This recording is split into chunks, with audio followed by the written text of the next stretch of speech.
Hey guys, welcome back. Today we're going to review the Vevor automatic brake bleed system. And let's open it up.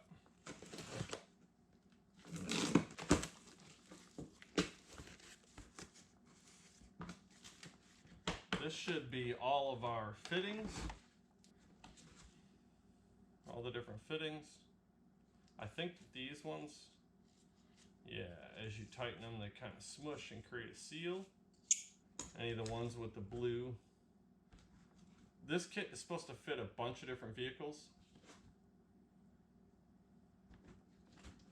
We'll try it out and see. All right, we got instructions.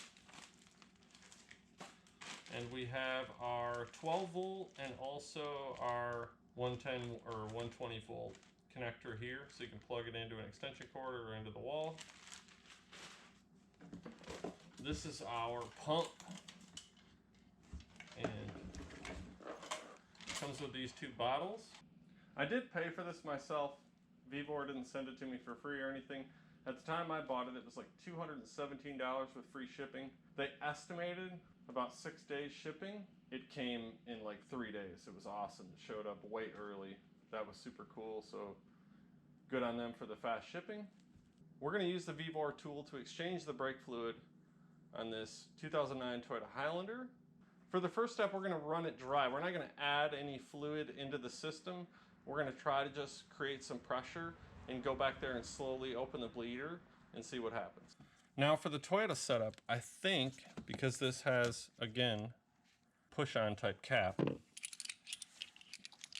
I believe this is what we're going to want to use right here.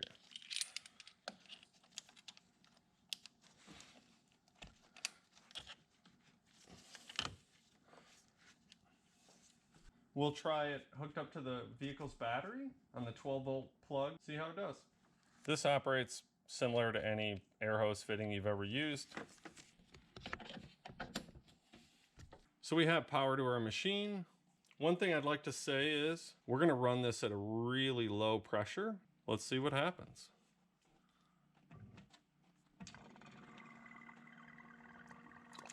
Whoa. Okay, so it started gurgling out of this. This is the suction. This is supposed to go in your bottle of fluid. Maybe we have to use this and we can't run it dry. Well, let's see. Here's our first hiccup. This isn't going to go in a standard bottle. It also won't go in one of the recovery bottles that they sent. The solution is cut the top off though. All right, let's try this again.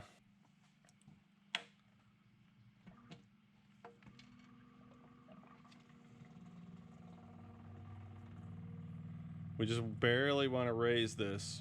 Whoa, whoa, whoa, whoa, whoa. Whoa, whoa, whoa, whoa. That's too much. Come down. I just really wanted a little less than 10 pounds. All right, let's go open the bleeder and see what happens. So we're set up to 10 pounds. Let's see what happens.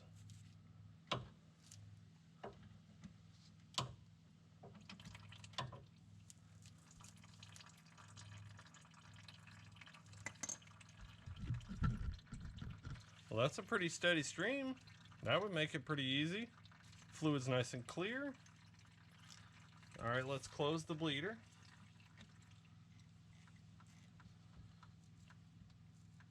All right, bleeder's closed.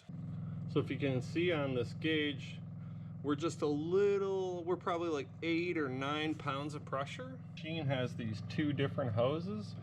I think what it is able to do is recycle that fluid when you don't have a bleeder open. And you can see here that we don't have any crazy leaks on the master cylinder. Let's see if we can dial it down even less.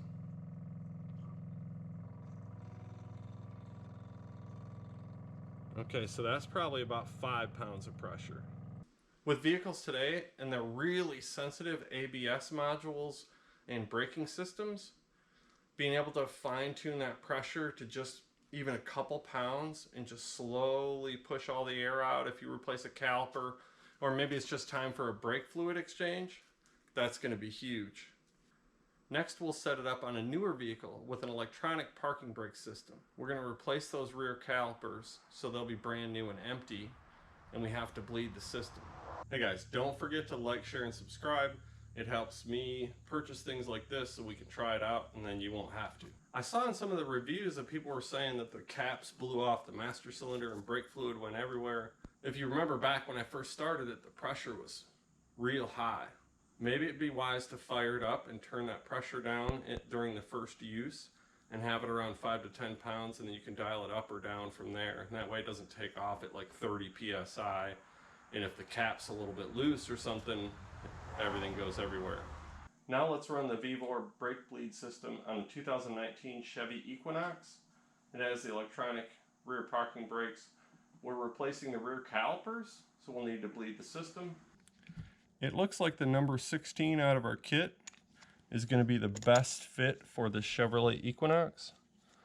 So we'll turn it. It seems tight. We'll crank down this blue thing. What we don't want to happen is for that cap to blow off in the middle of the bleed and spray brake fluid everywhere. Remember, brake fluid can very easily damage paint, so we don't want that to happen. This time we're going to use it plugged into an extension cord. I should also mention that if you're switching between brake fluids, say from .3 to .4 or something, you should probably purge the system. We've got our gallon of .4 fluid. We'll set him in there. We can turn it on.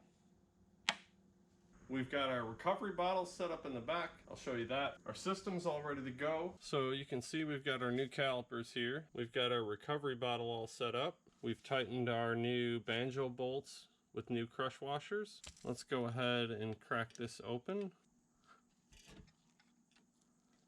Okay. Let's come over to the machine. We'll turn it on. We'll try and dial the pressure down. Let's dial the pressure back just a little bit here. We're at about 5 pounds now. Both brakes calipers are bleeding. All right, it's just starting to come out and fill the bottle. Can kind of see some air bubbles there.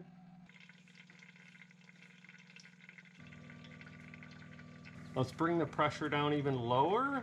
There we're at about 2 pounds. The idea behind that is we're going to close off the bleeders in a second. And I don't want a bunch of pressure going to the system when I close those bleeders off. I understand that stepping on the brake creates a whole lot more pressure than this machine ever could. I'm just trying to be delicate. This one's really dark too. Pretty solid stream. Let's close off this bleeder. All right, let's power the system down. Let's see how it works.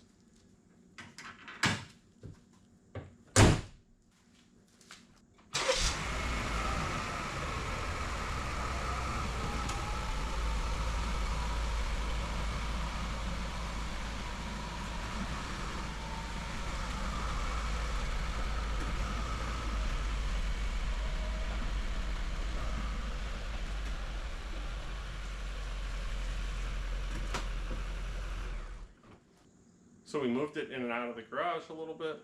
The brake pedal feels perfect. As soon as you put the weight of your foot on it, it's already trying to stop. I think that's mission accomplished.